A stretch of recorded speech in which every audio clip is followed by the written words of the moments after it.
तो ये कुछ रिजल्ट है जो मुझे इंस्टाग्राम पर सही तरीके से हैशटैग इस्तेमाल करने से मिले हैं और यही रिजल्ट आपको भी मिल सकते हैं। तो अगर आप भी इंस्टाग्राम पर हैशटैग इस्तेमाल करते हो लेकिन आपको उन हैशटैग से रीच नहीं मिल रही और आपको लगता है कि इंस्टाग्राम हैशटैग काम नहीं करते, तो इस वीडियो में आप जानोगे कि किस तरीके से आपने इंस्टाग्राम पर हैशटैग इस्तेमाल करने चाहिए ताकि आप अपने रीच को कई गुना बढ़ा सको, जैसी मैंने बढ़ाई है अपनी खुद के पोस्ट और इंस्टाग्राम रील्स के लिए। तो आज की वीडियो में सिर्फ ये नहीं बताने वाला कि आप किस तरीके से इंस्टाग्राम हैशटैग इस्तेमाल कर सकते हैं, बल्कि ये भी बताऊंगा कि इंस्टाग्राम हैशटैग इंस्टाग्राम खुद किस तरीके से जज करता है ताकि वह आपको ज़्यादा से ज़्यादा रीच प्रोवाइड कर सके। और इसके लिए वह इस्तेमाल करता है इंस्टाग्राम हैशटैग लैडर।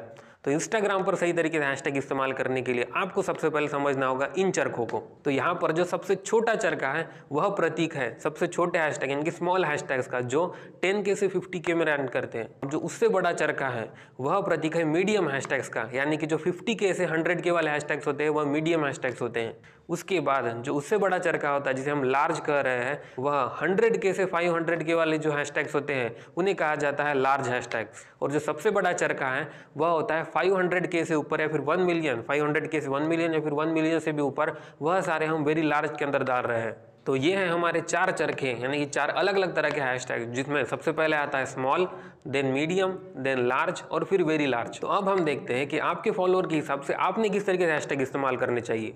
तो सबसे पहले बात करते हैं कि जिनके फॉलोअर्स 0 से 1K के बीच में है उन्होंने किस तरीके से हैशटैग इस्तेमाल करने चाहिए। तो आपको सबसे ज़्यादा इस्तेमाल करने हैं स्मॉल हैशटैग, यानी कि जो 10K से 50K है वह हैशटैग आपको ज़्यादा इस्तेमाल करने हैं। लेकिन कितने?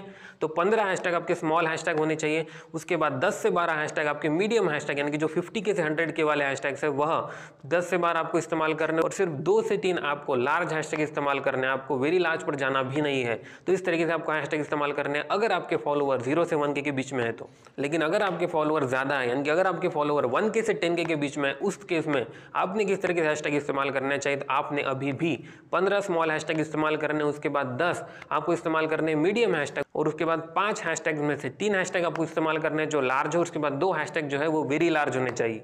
अब जिनके फॉलोअर 10K से 50K के बीच में है उन्होंने 10 हैशटैग आपको इस्तेमाल करने स्मॉल हैशटैग्स, देन 10 आपको इस्तेमाल करने मीडियम हैशटैग, और उसके बाद 5 आपको इस्तेमाल करने हैं जो लार्ज हैशटैग्स है वह, और 5 इस्तेमाल करने हैं आपको जो वेरी लार्ज है वह। और ये उनके लिए है जिनके फॉलोअर्स 10K से 50K के बीच में लाया करते हैं। और अगर आपके फॉलोअर 50K 100K इस तरीके से कुछ है, यानी कि 50K से अगर ज़्यादा है, तो आपको स्मॉल हैशटैग को कम कर देना है, यानी कि आपको 5 इस तरीके से स्मॉल हैशटैग इस्तेमाल करने हैं। उसके बाद मीडियम हैशटैग आपको 10 इस्तेमाल करने हैं, उसके बाद बाकी जितने भी है वो आप लार्ज और वेरी लार्ज में खेल सकते हो। तो इस तरीके से आपके फॉलोअर्स के बेसिस पे मैंने बता दिया कि किस तरीके से आपको हैशटैग इस्तेमाल करने हैं, और आपको टेबल भी दे दूंगा, आप देख सकते हो, आप स्क्रीनशॉट निकाल सकते हो, जिसमें मैंने क्लियरली बताया हुआ है कि आपके फॉलोअर के हिसाब से आपने किस तरीके से हैशटैग इस्तेमाल करने हैं। अब ये जो चार्ट है वह मैंने बनाया है 30 हैशटैग के लिए। अब हो सकता है कि आप सिर्फ 20 हैशटैग इस्तेमाल कर रहे हो, 15 हैशटैग इस्तेमाल करते हो, तो भी आप इसके हिसाब से अपने हैशटैग स्ट्रैटेजी को मॉडिफाई कर सकते हो। लेकिन अगर आप 3 से 5 हैशटैग इस्तेमाल करते हो तो वो मैं कभी भी रिकमेंड नहीं करूंगा। जो टॉप IG एक्सपर्ट्स होते हैं वह भी अपनी इसमें 30 हैशटैग ही इस्तेमाल करते हैं अभी भी।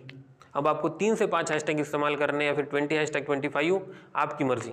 अब जो सबसे आखिरी चीज़, लेकिन जो सबसे इंपॉर्टेंट चीज़ है वो इंस्टाग्राम हैशटैग लैडर, यानी कि इंस्टाग्राम आप जो अपनी पोस्ट या फिर इंस्टाग्राम रील्स के नीचे जो हैशटैग इस्तेमाल करते हो उन्हें इस्तेमाल कर आपको किस तरीके से ज़्यादा रीच प्रोवाइड करता है। तो सबसे पहले इंस्टाग्राम देखता है कि जो आपने स्मॉल हैशटैग इस्तेमाल किए जिस पर लेस कॉम्पिटिशन होता है, उन हैशटैग पर आपको रैंक कराने की कोशिश करता रहो। किस तरीके से, वो मैंने मेरे पिछली वीडियो में E+R फॉर्मूले की मदद से बताया हुआ है।